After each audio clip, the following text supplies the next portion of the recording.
Today we'll be talking about thermal solar heating system to heat a chicken coop for the winter. Chickens don't freeze in the night when it gets too cold. So first start out with the background. Typically during the winter months in New York State, the temperature can fluctuate anywhere from -2 degrees Fahrenheit to about 30 degrees Fahrenheit. Those temperatures are unbearable for almost any small animal to feel comfortable in. Usually, infrared heating lamp is supplied for animals together under to keep warm during those frigid temperatures. However, these heating lamps often result in fire due to improper wiring, loose wire connection, or even falling from their support.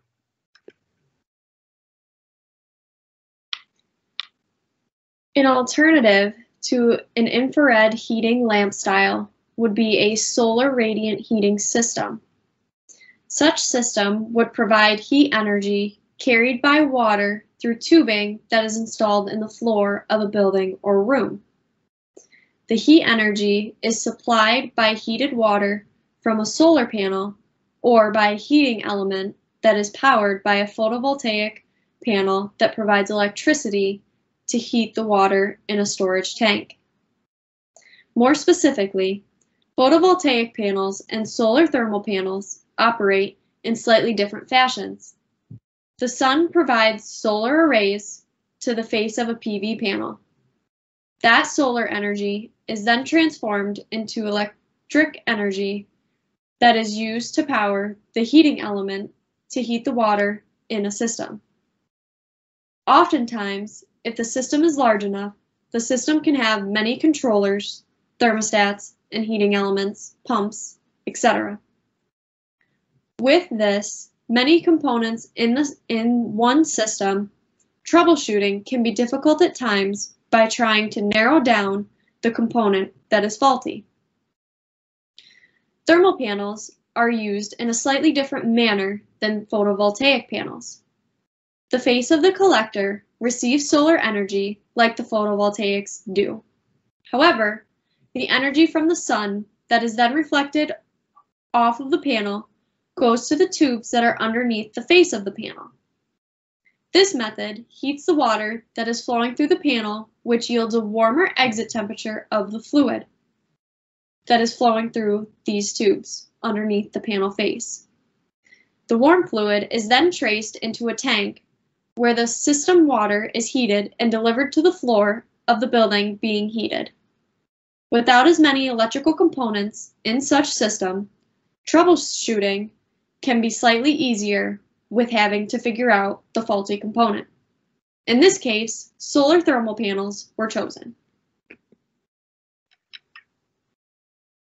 This is the project timeline. Once the panel style was chosen for the system, a timeline of events was created. The project development and identification steps have taken place in the current semester, fall 2020. In the following semester, in spring 2021, the system will be put together with selected components and revisions will be made as necessary.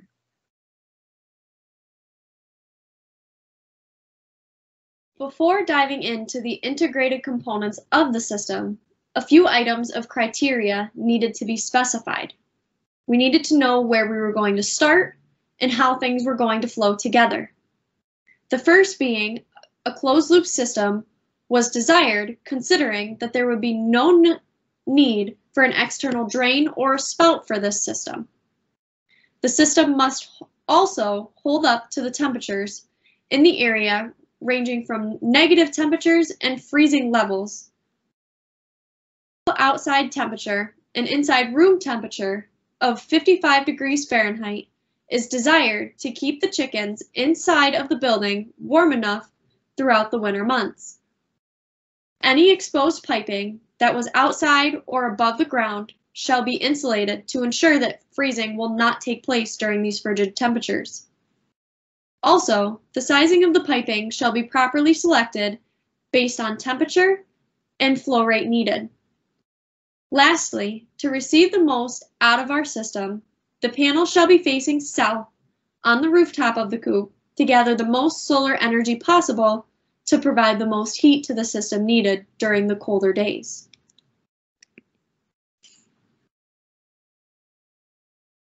With those few design criterion, a closed-loop thermal system will be designed much like this one. The system will consist of a solar thermal flat plate collector, a circulating pump, heat exchange coil, a storage tank, and a pump to deliver warm water to the system. In order to ensure that the amount of heat desired is being delivered to the coop, heat loss calculations of the building are completed. Although there is little to no insulation inside of the coop, there are also a few other areas of concern.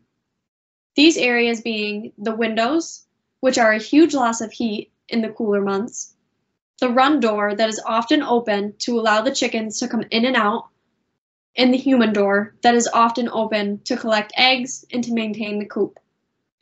These calculations will be considered when sizing the panel. So sizing the panel.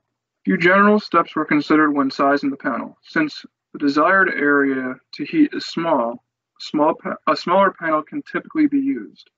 However, with the location of Boulevard, New York, a larger panel is considered with the lack of sunlight during these times. Also considered as the sizing application is the ceiling height, panel angle, days of operation, and wall or floor insulation in the building. With all these considerations in mind, a 3-foot panel would be applicable. However, to ensure that the desired heat is being delivered, a 6-foot panel will be used. Now to put everything together, the system will flow together to deliver the proper heat source to the building. The panels will collect solar energy from the sun, as mentioned before, through the face of them. That energy will then be delivered to the water that is coiled through a storage tank.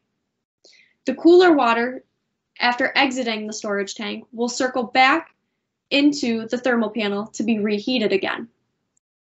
The water that is then stored freely inside of the storage tank will be heated by the coil, and it will travel through the system that is ran through the floor of the coop using PEX tubing. All cooler water during the exit of the floor will return to the tank to be heated again and to cycle through a continuous cycle. So this is a curriculum alignment. This project aligns a few of our classes taken over the past 4 years at Alfred State College. HVAC has assisted us with the flow rate of the fluid through the PEX tubing. Dynamics has assisted us with knowledge of radiation and heat transfer through different objects. And lastly, heat transfer has assisted us with radiation and convection calculations for the system overall. Here are some references that have been used for the calculations and design considerations.